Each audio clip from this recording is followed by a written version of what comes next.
Hello, listeners. Just before we get into today's episode, I have a very exciting announcement for you.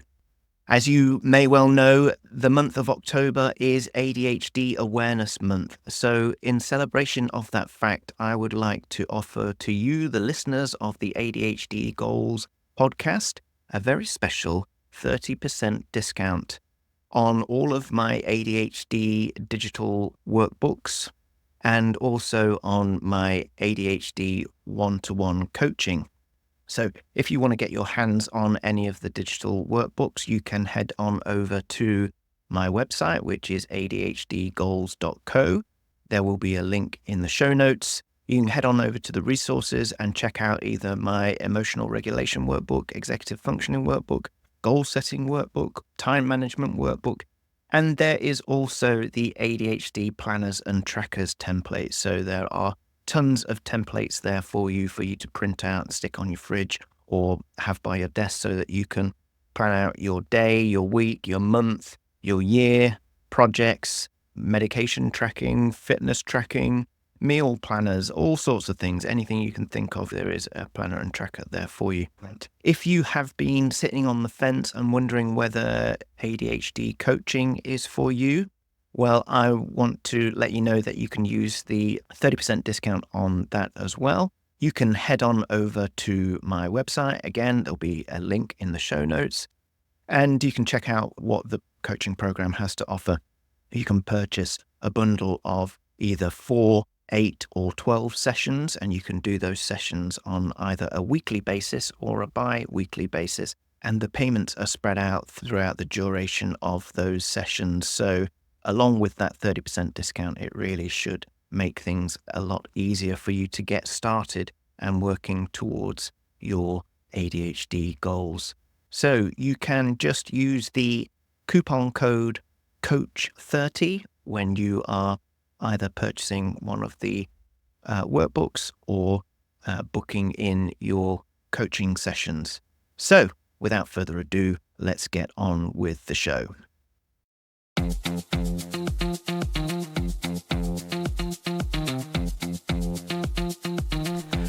Hello and welcome to another episode of the ADHD Goals podcast. I am your host and ADHD coach, Lawrence Pratt. Now, alongside the weekly interview episodes, I thought it would be a good idea to have a mini bite-sized episode where each week we dive into a different concept or terminology that comes along with trying to understand and learn a little bit more about ADHD. So if you're new on your journey of understanding what ADHD is all about, then I think, there's a lot of new words and things that come up when you're reading about it, and I thought it would be a good idea to have a place where you could dive into some of those concepts and terms to understand a little bit more about them. So on my website I have an ADHD Glossary. There will be a link in the show notes for you to check that out. But I thought it would be good if each week we just had a little episode that goes into one of those terms a little bit deeper. In today's episode we are going to talk about accommodations. So you may have heard about accommodations either in relation to accommodations in education for a child with ADHD or for accommodations in the workplace. And when we talk about accommodations, it may be quite a stressful time in thinking about what accommodations can I ask for, whether it's chatting with teachers at a school or bosses at work or colleagues. It can be quite a daunting task to know what are reasonable accommodations and how they might help. Sometimes particularly when we're talking about announcing the fact that you have been diagnosed with ADHD or feel like you may have ADHD whilst you're getting a diagnosis, it can be quite a stressful time, and going to either a teacher or a boss or colleague can be quite stressful when you know that the first question is going to be, well, what do you want us to do about it? So in this episode, we're going to talk about accommodations and what they might be and how they might help.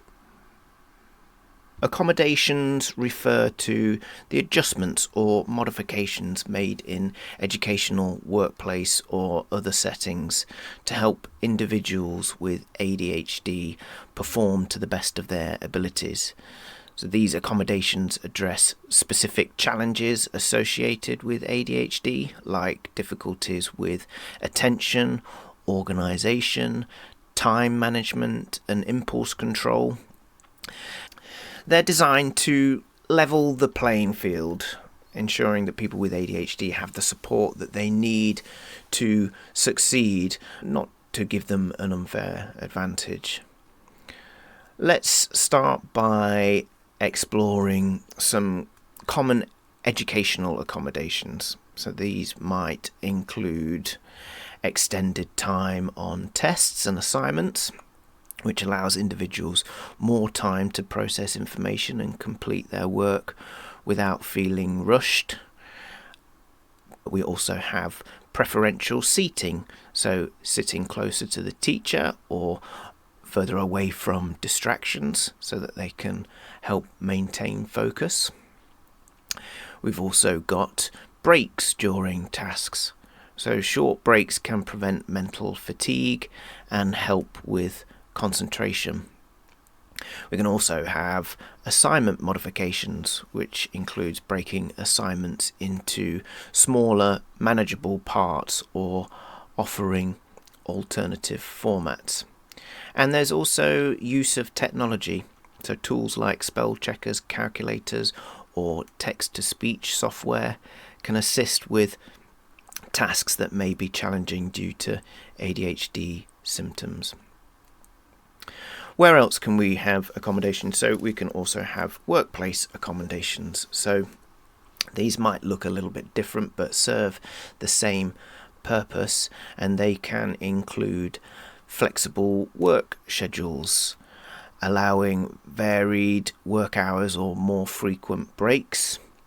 We can have modified deadlines, so extending deadlines to account for time management challenges. We could have task prioritization support, so breaking down projects and providing clear priorities. What else we got? We've got reduced distractions, so that could be offering quieter workspaces, noise cancelling headphones or private offices. We've got organisational tools, so that could include access to planners, task management software or reminder systems. And there is also job restructuring, so adjusting responsibilities to align with the strengths and challenges of the individual with ADHD.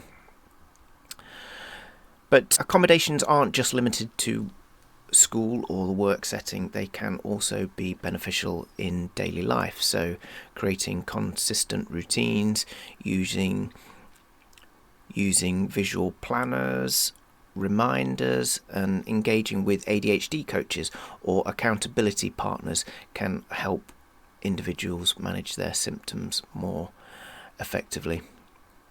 It's important to understand that accommodations are not about lowering expectations, but about providing the necessary support to manage the unique challenges that come with ADHD, and they can significantly reduce stress, improve productivity, and enhance the overall well-being of an individual with ADHD.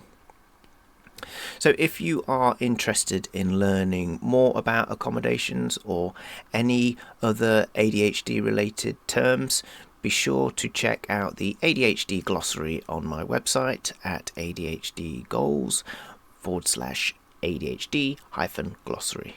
And the link will be in the show notes because it's a lot easier to click on that than for me to say it and you to type it out.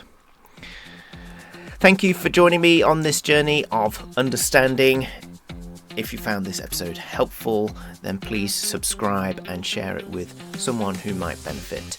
And as always, I'd love to hear your thoughts or suggestions on future episodes. Feel free to reach out to me on the website or connect with me on social media. Thanks for tuning in to the ADHD Goals podcast. I am Lawrence, and I will see you next time.